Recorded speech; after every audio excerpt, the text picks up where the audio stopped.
Then things quieted down and remained quiet for almost 9 years. The hysterical outbursts and sobbing on my shoulder that recurred at regular intervals didn't really disturb the calm atmosphere. I'm rather surprised that Mr. Verkovensky didn't grow fat during that time. His nose turned a bit crimson and he himself grew even milder. But that was all. Gradually, he gathered a circle of friends around him, but it must be said it was always quite small. And although Mrs. Stavrogin had little to do with that circle, we all considered ourselves her protégés. She had learned her lesson during her last stay in Petersburg and now definitely installed herself in our town. That is, she lived there in the winter and in the summer stayed on her nearby estate, Skvoreshniki. She never had so much weight and influence in our provincial society as during the last 7 of those years, in fact, until our present governor was appointed. The former governor, our kindly, unforgettable Ivan Osipovich, was closely related to her, and once upon a time she had rendered him some important service. His wife trembled at the mere thought of displeasing Mrs. Stavrogin, so the adulation of our provincial society bordered at times on plain idolatry. Some of this glamour was, of course, reflected onto Stepan Verkovensky. He was a member of the club and a stylish loser at cards, and was treated with general respect, although many thought him nothing but a, quote, learned man, end of quote. Later, when Mrs. Stavrogin allowed him to live in a separate house, we felt freer. We gathered at his place twice a week, and we enjoyed ourselves, especially when he was generous with the champagne. It came, by the way, from the shop of that fellow, Andreev, whom we have already mentioned. Mrs. Stavrogin paid the bills every 6 months, and on those days Mr. Verkovensky always had an upset stomach.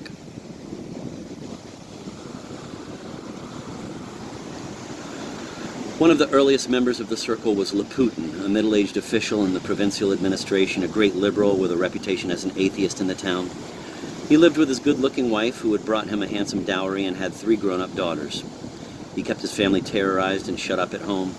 He was incredibly stingy and had managed to amass enough money to acquire a house and a bit of capital during his career as a public servant. He was a cantankerous character, and since he was also of modest station in life, he was little respected in the town and not even received in top society. He was, moreover, a notoriously malicious gossip, and at least twice he had been chastised for his slanders, once by an officer and once by a landowner, the respected father of a family. But we liked his keen wit, his inquiring mind, and his talent for vicious jibes. Mrs. Stavrogin didn't like him, but he always managed to get around her.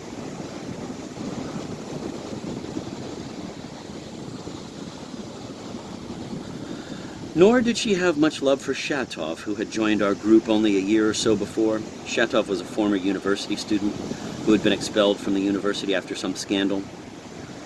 As a boy, he had been one of Mr. Verkovensky's pupils. He was a serf by birth, the son of Mrs. Stavrogin's late valet, Pavel. She had done a lot for him, but now she disliked him because she considered him ungrateful, and she couldn't forgive him for not coming straight to her when he was expelled from the university. As a matter of fact, he didn't even answer the letter she wrote him at the time. Instead, he sold himself to some enlightened merchant as tutor to his children. He accompanied the merchant's family abroad, performing the functions of a nurse rather than a tutor.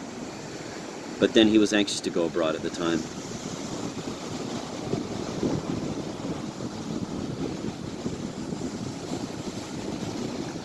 Just before they left on the trip, the merchant took on a governess for the children, an energetic Russian girl, hired mostly because she was willing to accept such a modest salary. Within a couple of months, she was fired by the merchant for, quote, free thinking, end of quote. Shatov left and followed her to Geneva, where they were married. They lived together for about 3 weeks, then parted like free people, without obligations toward each other, although poverty was also a factor in their separation.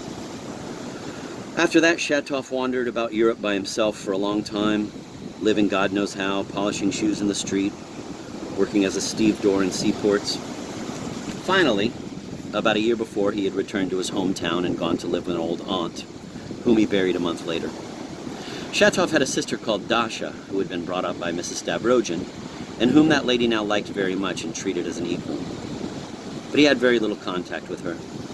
Among us, he was rather gloomy and taciturn, and when someone attacked his convictions, he became morbidly irritated and unrestrained in his language. Tie Shatov up first and then argue. Mr. Verkovensky used to quip, but he was rather fond of him.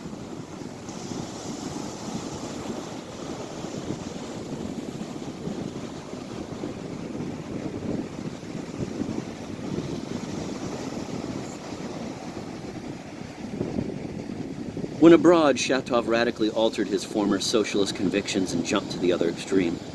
He was one of those Russian idealists who, once struck by some overwhelming idea, becomes obsessed by it, sometimes for the rest of his life. He cannot ever really grasp it, but he believes in it passionately, and his life becomes an uninterrupted series of agonizing pangs, as if he were half crushed by a heavy stone.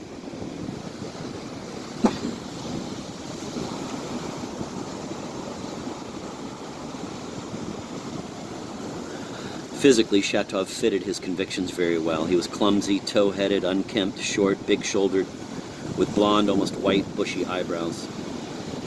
His permanent frown and obstinately lowered eyes made him always look embarrassed about something. On his head, one particular tuft of hair never flattened down, but always stuck up like some plant. He was 27 or 28.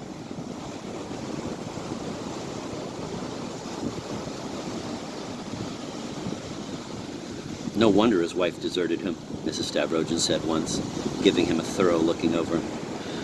Shatov always tried to dress neatly despite his extreme poverty. He never asked Mrs. Stavrogin for help, managing as well as he could by doing odd jobs for the local merchants. At one point he actually clerked in a grocery. At another he was supposed to sail off on a riverboat with a load of merchandise, but fell ill just before leaving. It is hard to imagine the poverty he could stand without even giving it a thought. After his sickness, Mrs. Stavrogin sent him 100 rubles anonymously. He found out, however, who had sent the money, mulled over what he should do, decided to accept it, and went over to thank her. She received him with overwhelming warmth, but even on this occasion, Shatov managed to disappoint her and disgrace himself. He stayed only 5 minutes and didn't say a word. He kept staring at the floor with a stupid, frozen smile. Then, at the most interesting point in her speech, he suddenly rose without waiting for her to finish her sentence, nodded awkwardly without looking at her, and totally confused, stumbled against her expensive inlaid sewing table, which tipped over, fell, and broke. Finally, dead with shame, he rushed out.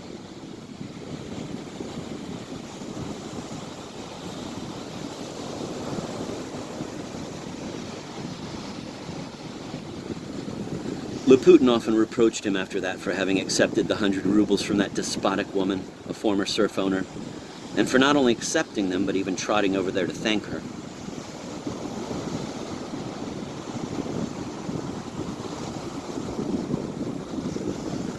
Shatov lived at the edge of town and kept very much to himself. He didn't like any of us to come and see him, but he came regularly to Mr. Verkovensky's gatherings and borrowed books and newspapers from him.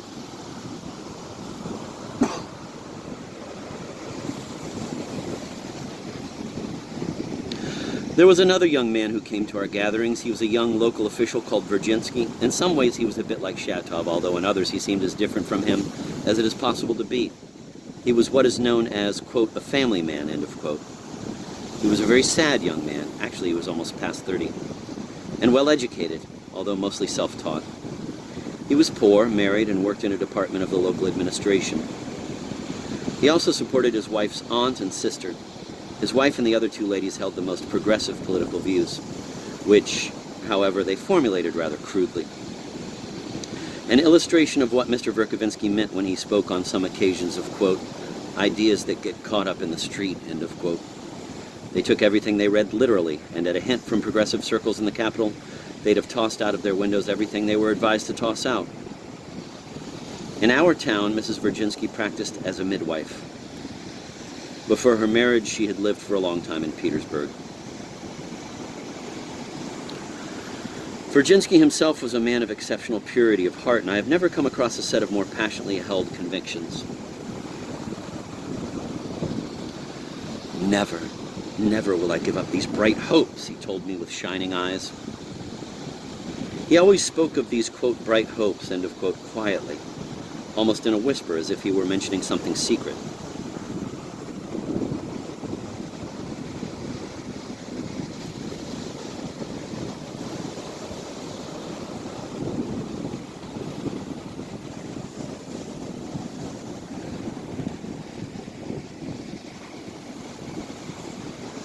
He was quite tall but very thin, and his shoulders were strikingly narrow.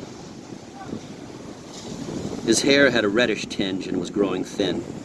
He took Mr. Verkovensky's jibes at some of his opinions meekly, but when he answered him, he spoke very seriously, often leaving Mr. Verkovensky speechless. Mr. Verkovensky treated him kindly and paternally, as, for that matter, he treated us all.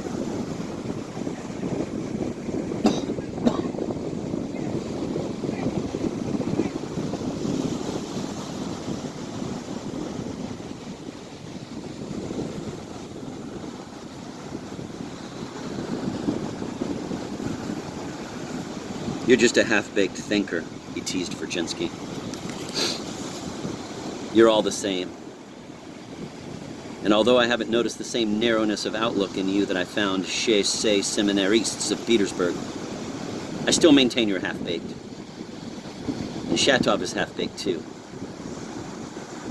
However well done he may imagine he is. Come here, baby. Come on. Come on. Gracie. Gracie. You gonna take a dump there or a pee? Hank. What's that dog's name? Gracie and... Forgot the dog's names.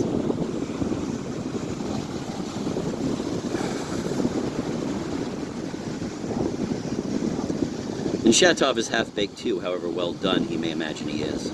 And what about me? Laputin asked him once. You're just a middle-of-the-roader. You'll always adapt yourself somehow to whatever may come.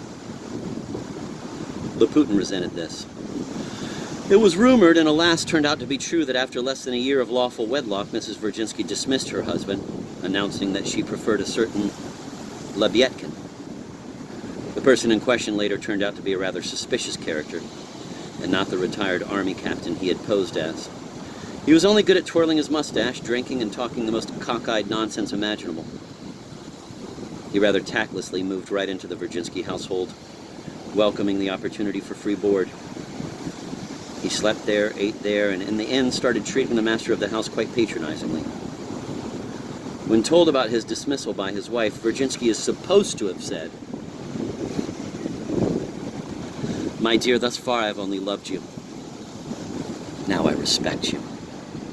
But it is highly unlikely he ever made this statement so much in the style of ancient Rome. I've heard from other sources that he burst into tears.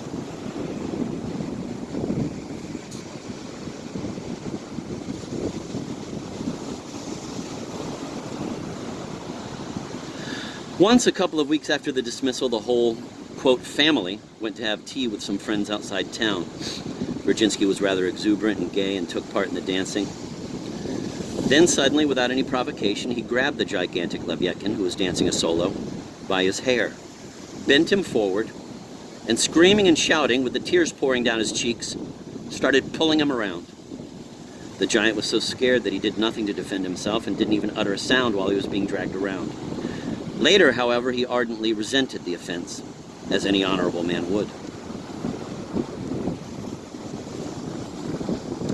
Virginsky spent the following night on his knees, begging his wife to forgive him, but she didn't, for he still refused to apologize to Lebyetkin. And on top of that, she accused him of shallowness of conviction and stupidity for kneeling while talking to a woman.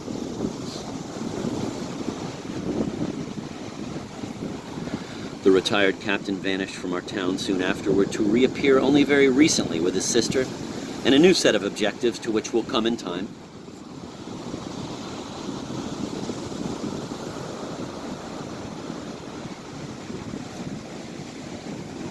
So it was no wonder that the wretched, quote, family man sought refuge among us and needed our companionship. However, he never mentioned his family affairs in public.